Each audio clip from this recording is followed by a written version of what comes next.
Hi everyone, and welcome to another interesting car here on the Car Reviews podcast with CollectorCarCanada.CA.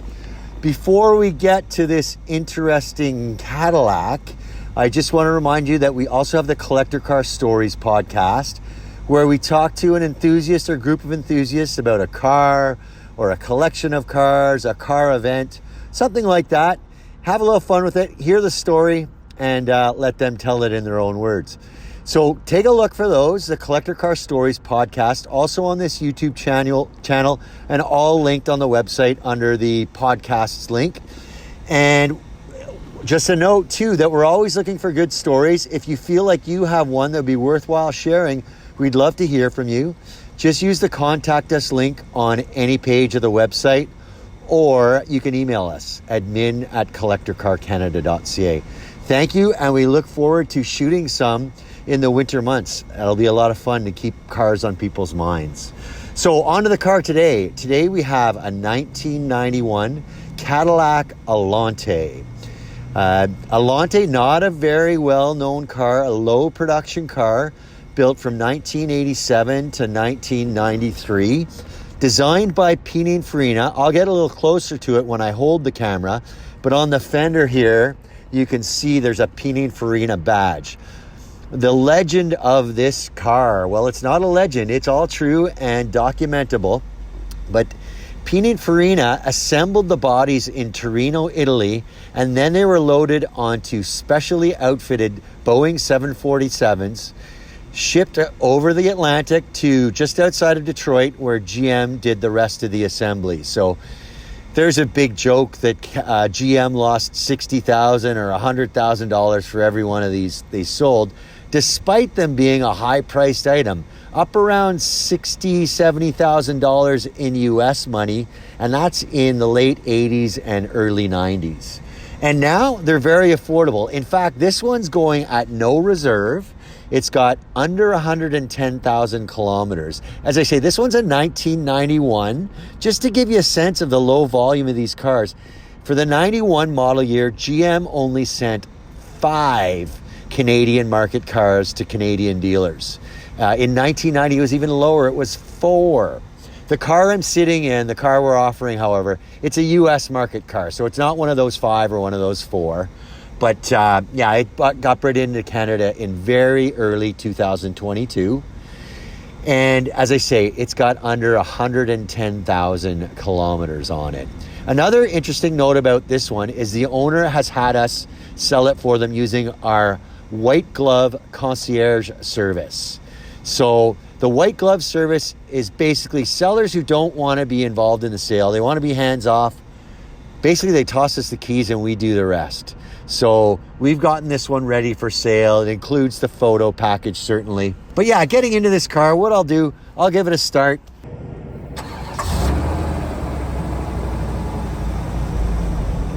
So no trouble at all in the start. I'm just taking a look at the dash here, making sure the radio's not on, and it's not. So what I'll do is I'll pop the hood. We'll have a listen, walk around to the back and hear the exhaust and take a little tour of the car, as we always do. Okay, so I'm heading over to the camera to do a handheld camera portion of the video. All right, so we've got the hood up. Let's take a good listen to the engine. So this one is a 4.5 liter V8. You can see the V8 emblem right there. This is not the same engine that the 87 Cadillac Allante came with. This is a 4.5 liter. Originally the Allantes came with a 4.1. It's also not the 4.6 liter North Star that was used in the final year of Allante production, 1993. So again, a 4.5 liter V8, good for 200 horsepower, the factory rating, and 270 pound-feet of torque. So I'll zoom right in. We can get a good listen.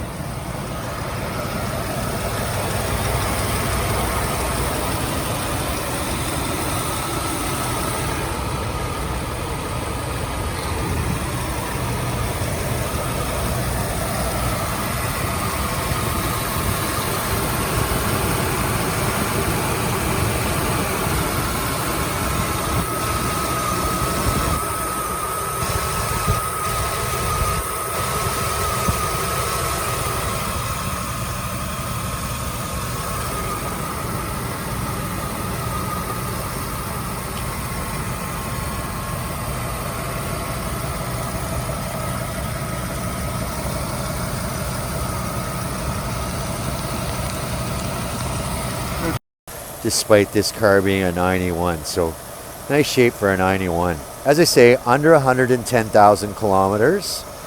And if you're concerned about it being a US car and that might be miles, I'll demonstrate inside how the digital dash toggles between miles and kilometers. I think the mileage rating was just under 68,000, but I'll show it to you when we get to the inside of the car. I see the wipers have been left on. I think first things first, I'll get those shut off before we continue. And I think that's a pretty good look at the engine compartment. Close that hood, and we'll go back to the single exhaust on the Allante, letting the 4.5 liter breathe.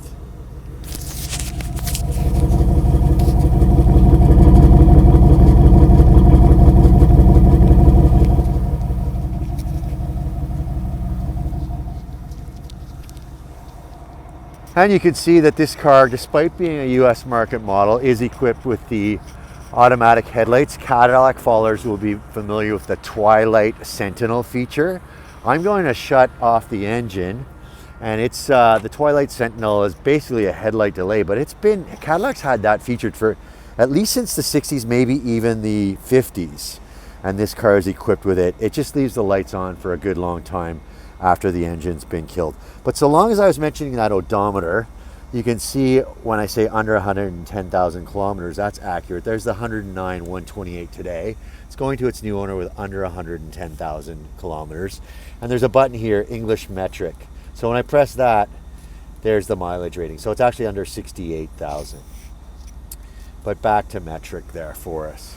You can see also that this speedometer also switches when I press the button. Let's see if I can get that button into the screen. You can see the kilometers an hour marking below the 0 for our current speed, and that switches over to miles per hour when that same button is depressed. So back over to kilometers, and away we go.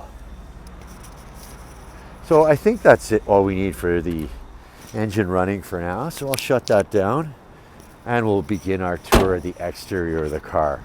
So obvious to see that we're working with a convertible. All of the Cadillac Allantes came with convertible soft tops.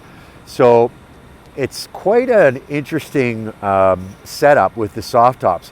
There are a lot of soft tops where you manually release a couple of hooks from the windshield and then their power takes over. The Cadillac Allante is actually kind of the opposite.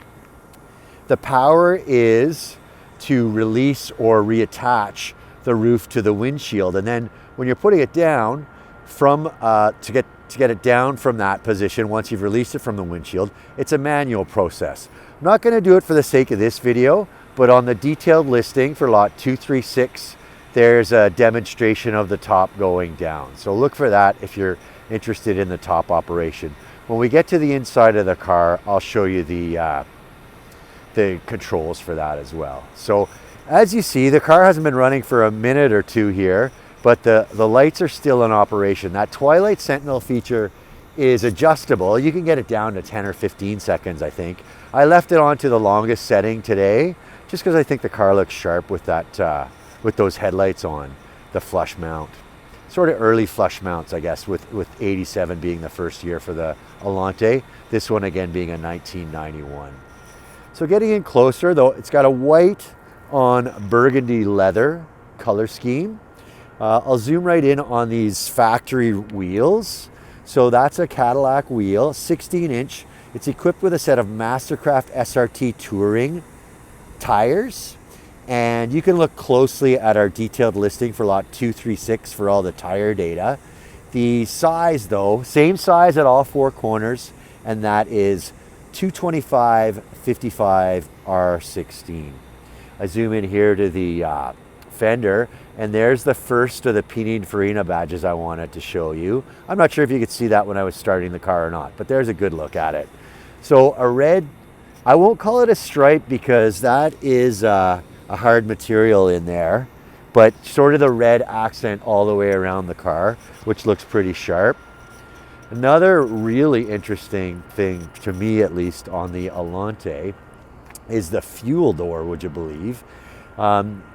It's actually built in right here. So from a distance, it's difficult to know that that's a fuel door, but get in closer, that goes along with the lines of the car. Sure enough, it's a fuel door. So long as I'm talking about it, I'll pop the release here on the inside of the car and give you a look.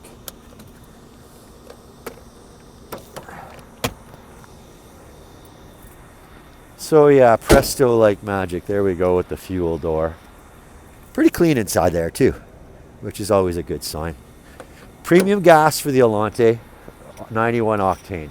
There was an imperfection here. Must be from another door hitting the car, but there's a paint chip there, and I'll show it with my tuning just to give you a sense of relativeness. Black mirror caps on each side. The Allante is a two-seater. We'll focus in on that when we get to the inside.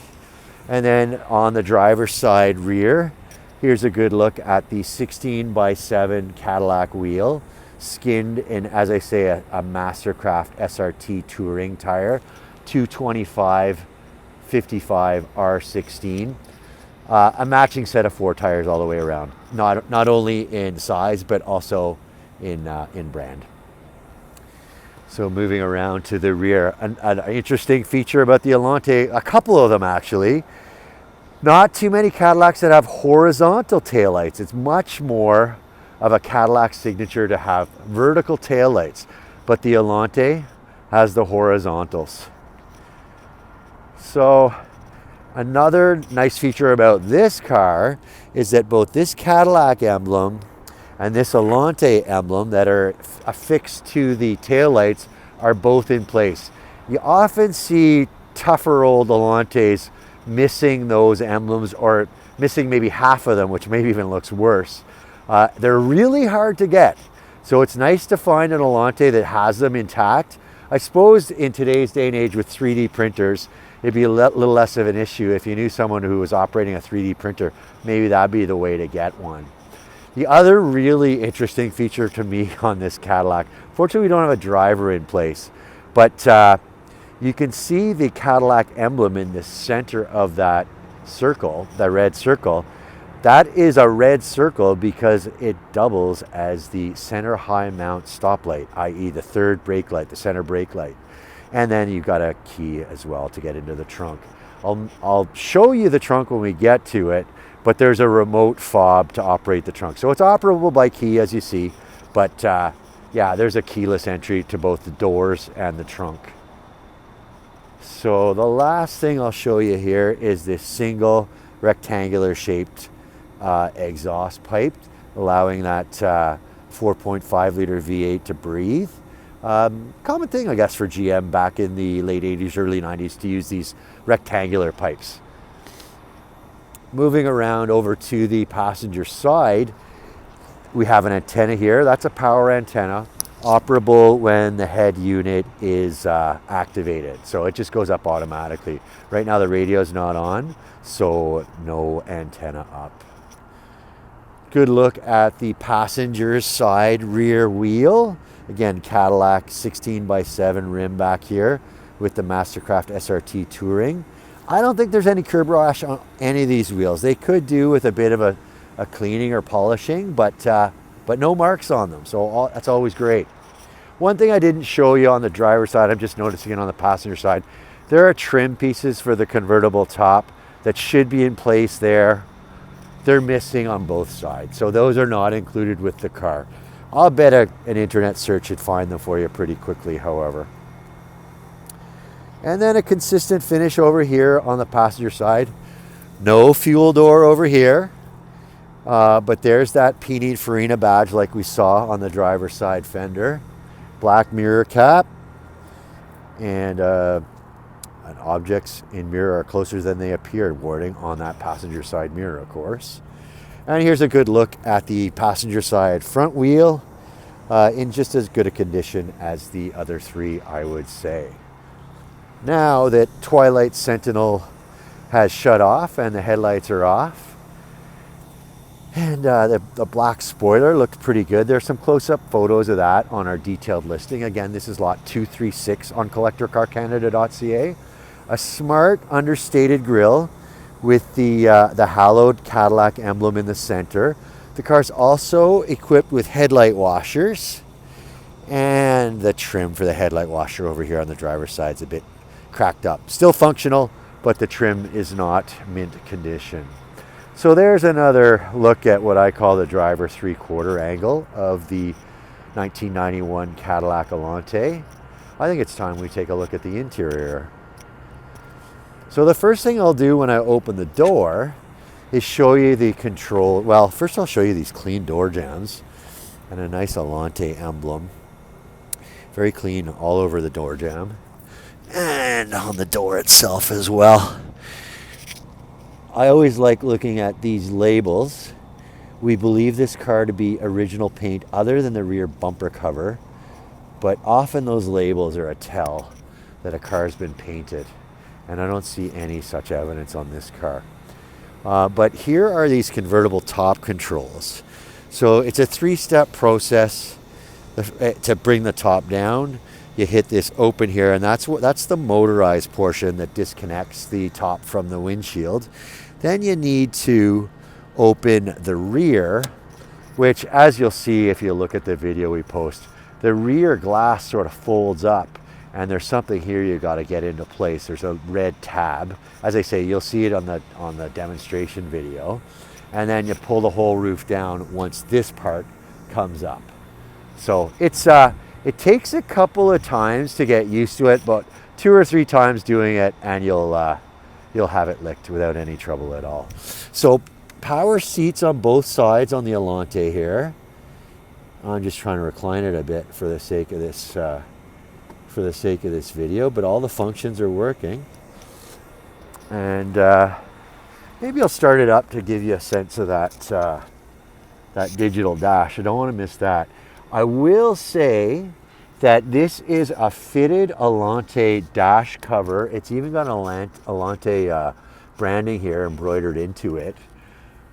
I took a look at this dash, and I don't think it's hiding any cracks. We'll certainly get some photos of the dash on the detailed listing. Oh, it's fallen right off, so I can show you the whole dash right now. But yeah, the dash is in nice shape. I have a feeling this dash cover has been used a lot since the car was new, because I'm not seeing any cracking or imperfections on that dash, and it really does fit snugly, and it stays in place at speed even with the top down. So I've got that door closed now. Here's a good look at the steering wheel. It is equipped with an airbag, so pretty early car to be equipped with an airbag. And I'll start it up so that we can get a look at that space age dash we've got here. So the tach maxes out at 6,000 RPM with a 4,700 RPM red line. You can see by this shifter indicator, or transmission indicator, transaxle I should say, for this car. It's a 4-speed automatic, and the dial maxes out at 140, whether you're in metric or imperial, the miles an hour. But I haven't had the car faster than it, but the 3-digit display here would read a higher speed than 150. Another look at that odometer at 109,128. In addition to the round digital tach and speedometer, we've got gauges here for oil pressure, coolant temperature, and fuel. Unleaded fuel only, it says, but again, this car is made for 91 octane fuel. Cruise control equipped here, and there's a good look at all the light systems. You can see on the right at the top Twilight Sentinel, like I was talking about, and you can see that real little orange LED light to indicate the Twilight Sentinel is powered up. Power windows, just the 2 windows that operate in this car. There are rear side windows, but they operate with the roof. In other words, if the roof is closed, those windows are up, and if the roof is down, those windows are down. Also, power lock control up here, power mirror control right here, and then this is kind of a space age system. I'm going to turn on the radio just to power it up so we can see it light up, not to listen to it. So there are 3 LCD displays. This one is for temperature. So we've got a automatic climate control system. You set the temperature and go. Owner advises us that the air conditioning blows cool. So we can hear the compressor start up, but it's not blowing ice cold. And then this is a driver information center and an onboard computer. There is an imperfection in that LCD display, as you see, but all of the functions are legible. And then down below is the Delco Symphony sound system, both an in-dash cassette player down here and an in-dash CD as well. And looking over, we've got a glove box here with an Allante embossing. Owner's manual is still with the car in a smart Cadillac Attaché, I'll call it. So everything looks to be in order here. There are some service records from the current owner, as well as all of the service records from the current owner go with the car, and there are some select service records from prior to the current ownership. 4-speed automatic transaxle, there's the shifter. And this is an ashtray. I think there's no lighter there. Frankly, I'm not sure if the car comes with a lighter or not, but it may just be out so that the owner could use that as a 12-volt power source. Interesting thing about the Allante, there's interesting things everywhere about this car, but you might not believe that below the ashtray is where we find the fuses. There they are. So leather seats, the burgundy seats, and one thing I didn't say about the seats is that they're made by Recaro. So certainly a well-known seat manufacturer in the sporting world. There's a good look at the passenger seat. They are quite comfy. And then there's a little bit of storage down here. Just looks like napkins for now. But there's the fuel door I operated earlier. And there's a trunk release as well. I'll get to that trunk when we're done looking at the interior. Nice armrest, gets easily out of the way. But I think that's a pretty good look at the interior. I suppose I don't need the car running, so I'm going to shut it off. And of course that Twilight Sentinel will engage to keep those lights running while the timer, I guess, ticks down. So only the front seats. There is some storage map pockets behind the seats, and they do fold forward even though there's no back seat. Just a little fun fact, behind this panel, carpeted panel, is where the battery lives, although there is a positive terminal up front under in the engine compartment. So I do have the remote trunk release in my hand now. So what we do there, press that, and the trunk releases. There are some personal items in here, but nothing too incriminating. So we can take a good look at this cavernous Cadillac trunk. Another nice touch is that the trunk lid is carpeted as well as is the floor and then the walls of the trunk as well. So there is a spare here with all of this extra stuff back here. I'm not sure how good a look we'll get at it. I don't think we'll get too good a look at it. There's a bit of a look at it, but do refer to our detailed listing for a good look of what lives under there. I did that a little too quickly to describe what happens there, but Cadillac people will be familiar. So I'm going to release the trunk again. Watch closely, as once I do, it's a motor that opens the trunk, as you'd expect. And then I'll make sure that motor is done traveling upward. And then when it's time to close the trunk, it's a soft close, and the motor takes over to close the trunk. So a nice Cadillac touch. You can tell you're working with a Cadillac when you see features like that. So I'll walk around the car one more time and then move to some closing thoughts.